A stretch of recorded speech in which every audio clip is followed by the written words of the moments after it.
आपने वो शफकत महमूद साहब के भी कुछ शॉर्ट नहीं, मैं पहले तो गवर्नर पंजाब साहब। अच्छा, गवर्नर पंजाब साहब सही है। उन्होंने देखे, गवर्नर पंजाब एक बहुत बहुत मंजे हुए सियासतदान हैं चौधरी सरवर साहब, और उनको बरतानिया में उन्होंने पॉलिटिक्स की और वहाँ पर वो हाउस ऑफ कॉमन्स के मेंबर भी, रुकन भी इलेक्ट हुए। And he is a very successful entrepreneur, बहुत मरंज शख्सियत हैं, बहुत सारे लोग, बल्कि मैं भी उनमें शामिल हूँ, कि उनको गवर्नर बना के ना तो एक तरह खुडे लाइन लगा दिया गया। उन्हें बहुत एक्टिव रोल मिलना चाहिए था, लेकिन अब ये पता चला कि प्राइम मिनिस्टर ने उनके ज़िम्मे काम लगाया था, एक्सक्यूज़ मी, कि आप पूरे पंजाब में साफ़ पानी को चलाएं।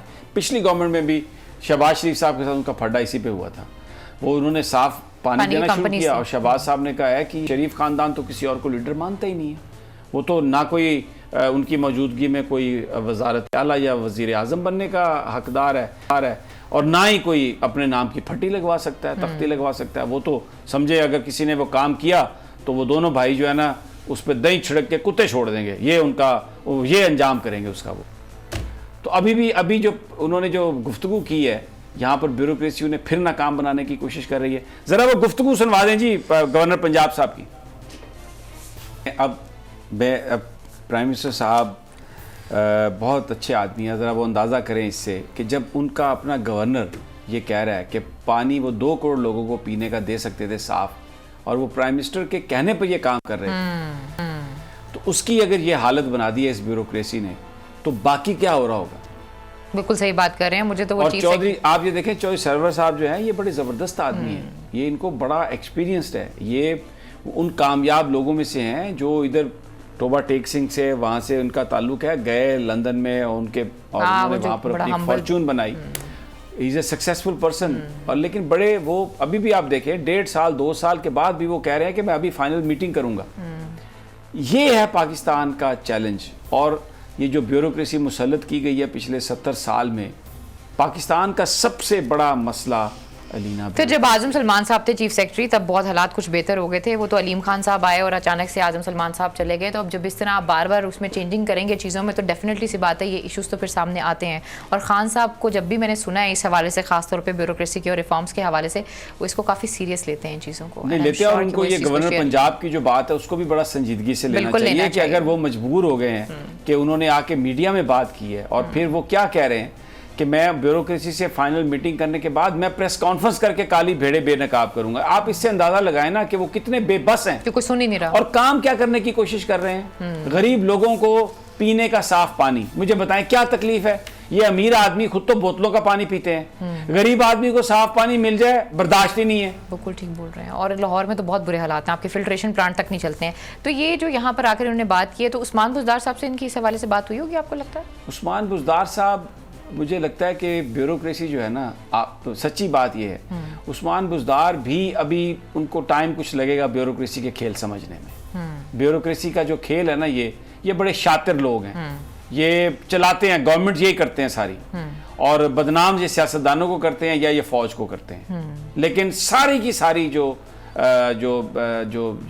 स्ट्रिंग्स जो है ना, ये जो पुल करते हैं ना, ये ब्यूरोक्रेट करते हैं। तो उस्मान बुज़दार को भी पहले से बहुत बेहतर है, वो समझने लग गए हैं। वज़ीर आला को, और खासतौर पर पंजाब के वज़ीर आला को तो बड़ा इसमें विजिलेंट होना चाहिए। आपको पता है, आप बेहतर समझते हैं जिसकी तरफ आप इशारा कर रहे हैं। नहीं, हर चीज़ ब्यूरोक्रेसी के हाथ में है। आगे आप 2 साल पूरे होने वाले हैं, 3 साल रह गए हैं, कब तक समझेंगे, कब तक चीज़ें होंगी? ये एक अलमिया है, बहुत बड़ी बात है। इसके लिए ज़रूरत है बहुत बड़ी। आपने बिल्कुल सही कहा था इससे पहले कि आजम सलमान साहब जो थे, देखिए कुछ ब्यूरोक्रेट ऐसे जो बड़े दबंग हैं।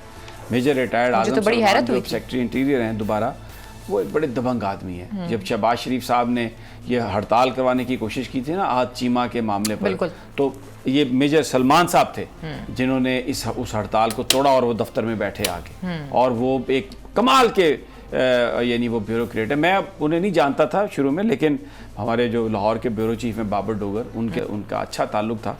तो फिर मेरी उनसे जब मुलाकात हुई, and when I knew him, जब मैंने उनको देखा, उनकी बातें सुनी और उनका काम करने का स्टाइल देखा, तो मुझे अंदाज़ा लगा कि यार ये तो यानी उन चंद लोगों में से हैं जो बड़े दबंग किस्म के आदमी हैं। और फिर इस किस्म का जो आदमी है उसका स्टेज ज़्यादा नहीं होता, वो जहाँ पे भी जाते हैं ना तो बस वो थोड़ा सही रहते हैं, फिर उनको बदल दिया जाता है, इसलिए कि वो तो बात करेंगे कानून की, वो तो बात करेंगे हक सच की। तो ऐसे ब्यूरोक्रेट्स जो हैं वो भी मौजूद हैं, लेकिन वो जिन काली भेड़ों का जिक्र कर रहे हैं चौधरी सरवर साहब, वो शरीफ खानदान ने उनकी तादाद में बहुत इजाफा किया, उनकी खसूसी परवरिश की है, खसूसी उनके लिए फॉर्म बनाए गए ऐसी ब्यूरोक्रेसी के लिए, ऐसी काली भेड़ों के लिए। और उनको जनाब वो जो 18वें ग्रेड थे काम उनसे 22वें का कराया, जब भी आप शरीफ खानदान की बात करते हैं तो मुझे लगता है ये किस्सा माजी है। अब किस्सा माजी की क्या बात करनी है, बात तो आजम सलमान जैसे बंदे को अगर आप लोग नहीं कर सके तो बाकी आप लोगों ने किसी को क्या करना है। और खास तौर पे आज वो असद उमर साहब भी गए थे और कुछ लोग ये कहते हैं कि वो किसी खास बंदे को बचाने की कोशिश कर रहे हैं, इसलिए वो वाजिद रियाज साहब के सामने हाजिर हुए। आपने वो शफकत महमूद साहब के भी कुछ शॉर्ट्स नहीं, मैं पहले तो गवर्नर पंजाब साहब, अच्छा गवर्नर पंजाब साहब वो उन्होंने देखे, गवर्नर पंजाब एक बहुत मंजे हुए सियासतदान चौधरी सरवर साहब, और उनको बरतानिया में उन्होंने पॉलिटिक्स की और वहाँ पर वो हाउस ऑफ कॉमन्स के मेंबर भी, रुकन भी इलेक्ट हुए। And he is a very successful entrepreneur, बहुत मरंज शख्सियत हैं, बहुत सारे लोग, बल्कि मैं भी उनमें शामिल हूँ, कि उनको गवर्नर बना के ना तो एक तरह खुडे लाइन लगा दिया गया। उन्हें बहुत एक्टिव रोल मिलना चाहिए था, लेकिन अब ये पता चला कि प्राइम मिनिस्टर ने उनके ज़िम्मे काम लगाया था, एक्सक्यूज़ मी, कि आप पूरे पंजाब में साफ़ पानी को चलाएं। पिछली गवर्नमेंट में भी शहबाज शरीफ साहब के साथ उनका फड्डा इसी पे हुआ था, वो उन्होंने साफ़ पानी देना शुरू किया और शहबाज साहब ने कहा है कि शरीफ ख़ानदान तो किसी और को लीडर मानता ही नहीं है, वो तो ना कोई उनकी मौजूदगी में कोई वजारत आला या वज़ीर आज़म बनने का हकदार है और ना ही कोई अपने नाम की फटी लगवा सकता है, तख्ती लगवा सकता है। वो तो समझे अगर किसी ने वो काम किया तो वो दोनों भाई जो है ना उस पर दही छिड़क के कुत्ते छोड़ देंगे, ये अंजाम करेंगे उसका। वो तो अभी जो उन्होंने जो गुफ्तगू की है यहाँ पर, ब्यूरोक्रेसी उन्हें फिर नाकाम बनाने की कोशिश कर रही है। ज़रा वो गुफ्तगू सुनवा दें जी गवर्नर पंजाब साहब की। अब प्राइम मिनिस्टर साहब बहुत अच्छे आदमी हैं, ज़रा वो अंदाज़ा करें इससे कि जब उनका अपना गवर्नर ये कह रहा है कि पानी वो 2 करोड़ लोगों को पीने का दे सकते थे साफ़, और वो प्राइम मिनिस्टर के कहने पर ये काम कर रहे थे, तो उसकी अगर ये हालत बना दी है इस ब्यूरोक्रेसी ने, तो बाकी क्या हो रहा होगा। बिल्कुल सही बात कर रहे हैं। मुझे तो वो और चौधरी, आप ये देखें, चौधरी सरवर साहब जो है ये बड़े ज़बरदस्त आदमी हैं, ये इनको बड़ा एक्सपीरियंसड है, ये उन कामयाब लोगों में से हैं जो इधर टोबा टेक सिंह से वहाँ से उनका ताल्लुक है, गए लंदन में और उन्होंने वहाँ पर अपनी फॉर्चून बनाई। Is a successful person. और लेकिन बड़े वो अभी भी आप देखें 1.5 साल 2 साल के बाद भी वो कह रहे हैं कि मैं अभी फाइनल मीटिंग करूँगा। ये है पाकिस्तान का चैलेंज। और ये जो ब्यूरोक्रेसी मुसल्लत की गई है पिछले 70 साल में, पाकिस्तान का सबसे बड़ा मसला अलीना। फिर जब आजम सलमान साहब थे चीफ सेक्रेटरी तब बहुत हालात कुछ बेहतर हो गए थे, वो तो अलीम खान साहब आए और अचानक से आजम सलमान साहब चले गए। तो अब जब इस तरह आप बार बार उसमें चेंजिंग करेंगे चीज़ों में, तो डेफिनेटली सी बात है ये इश्यूज़ तो फिर सामने आते हैं। और खान साहब को जब भी मैंने सुना है इस हवाले से, खासतौर पर ब्यूरोक्रेसी के और रिफॉर्म्स के हवाले से, वो इसको काफ़ी सीरियस लेते हैं इन चीज़ों को, नहीं लेते हैं। और उनको ये गवर्नर पंजाब की जो बात है उसको भी बड़ा संजीदगी से लेना चाहिए कि अगर वो मजबूर हो गए हैं कि उन्होंने आके मीडिया में बात की है और फिर वो क्या कह रहे हैं कि मैं ब्यूरोक्रेसी से फाइनल मीटिंग करने के बाद मैं प्रेस कॉन्फ्रेंस करके काली भेड़े बेनकाब करूंगा। आप इससे अंदाजा लगाएं ना कि वो कितने बेबस हैं, कोई सुन ही नहीं रहा, और काम क्या करने की कोशिश कर रहे हैं। गरीब लोगों को पीने का साफ पानी, मुझे बताएं क्या तकलीफ है। ये अमीर आदमी खुद तो बोतलों का पानी पीते हैं, गरीब आदमी को साफ पानी मिल जाए बर्दाश्त ही नहीं है। बिल्कुल ठीक बोल रहे हैं। और लाहौर में तो बहुत बुरे हालात हैं, आपके फिल्ट्रेशन प्लांट तक नहीं चलते हैं। तो ये जो यहाँ पर आकर उन्होंने बात की है, तो उस्मान बुज़दार साहब से इनकी इस हवाले से बात हुई होगी, आपको लगता है? उस्मान बुज़दार साहब, मुझे लगता है कि ब्यूरोक्रेसी जो है ना, आप तो सच्ची बात ये है, उस्मान बुज़दार भी अभी उनको टाइम कुछ लगेगा ब्यूरोक्रेसी के खेल समझने में। ब्यूरोक्रेसी का जो खेल है ना, ये बड़े शातिर लोग हैं, ये चलाते हैं, गवर्नमेंट यही करते हैं सारी, और बदनाम ये सियासतदानों को करते हैं या ये फौज को करते हैं। लेकिन सारी की सारी जो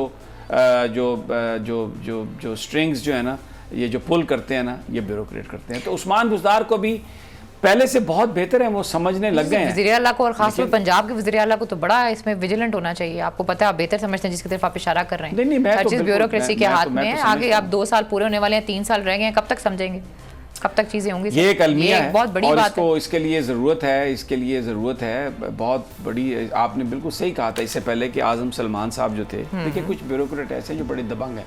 मेजर रिटायर्ड आजम सलमान जो सेक्रेटरी इंटीरियर हैं दोबारा, वो एक बड़े दबंग आदमी है। जब शहबाज शरीफ साहब ने ये हड़ताल करवाने की कोशिश की थी ना आज चीमा के मामले पर, तो ये मेजर सलमान साहब थे जिन्होंने उस हड़ताल को तोड़ा और वो दफ्तर में बैठे आके, और वो एक कमाल के यानी वो ब्यूरोक्रेट है। मैं उन्हें नहीं जानता था शुरू में, लेकिन हमारे जो लाहौर के ब्यूरो चीफ हैं बाबर डोगर, उनका अच्छा ताल्लुक था। तो फिर मेरी उनसे जब मुलाकात हुई and when I knew him, जब मैंने उनको देखा, उनकी बातें सुनी और उनका काम करने का स्टाइल देखा, तो मुझे अंदाज़ा लगा कि यार ये तो यानी उन चंद लोगों में से हैं जो बड़े दबंग किस्म के आदमी हैं। और फिर इस किस्म का जो आदमी है उसका स्टेज ज़्यादा नहीं होता, वो जहाँ पे भी जाते हैं ना तो बस वो थोड़ा सही रहते हैं, फिर उनको बदल दिया जाता है, इसलिए कि वो तो बात करेंगे कानून की, वो तो बात करेंगे हक सच की।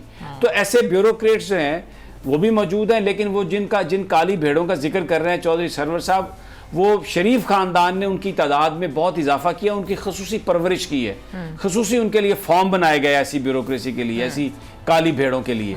और उनको जनाब वो जो 18वें ग्रेड थे काम उनसे 22वें का कराया, जब भी आप शरीफ खानदान की बात करते हैं तो मुझे लगता है ये किस्सा माजी है। अब किस्सा माजी की क्या बात करनी है, बात तो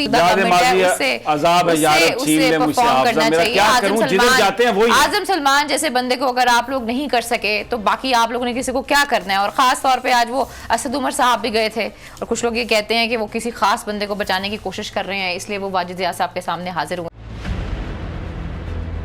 6 शहर, 6 टीम, 6 सेलिब्रिटी कैप्टन। सिर्फ 1-2 शहर नहीं, हमारे साथ खेलेगा पूरा Pakistan. Karachi knights, Lahore leopards, Islamabad eagles, Kashmir heroes, Quetta wolves, Peshawar hawks. तो हो जाएं तैयार, पाकिस्तान में पहली बार गेम शो ऐसे चलेगा लीग के लिए। जिताएं अपनी पसंदीदा टीम को, खेलेंगे आप इस रमजान।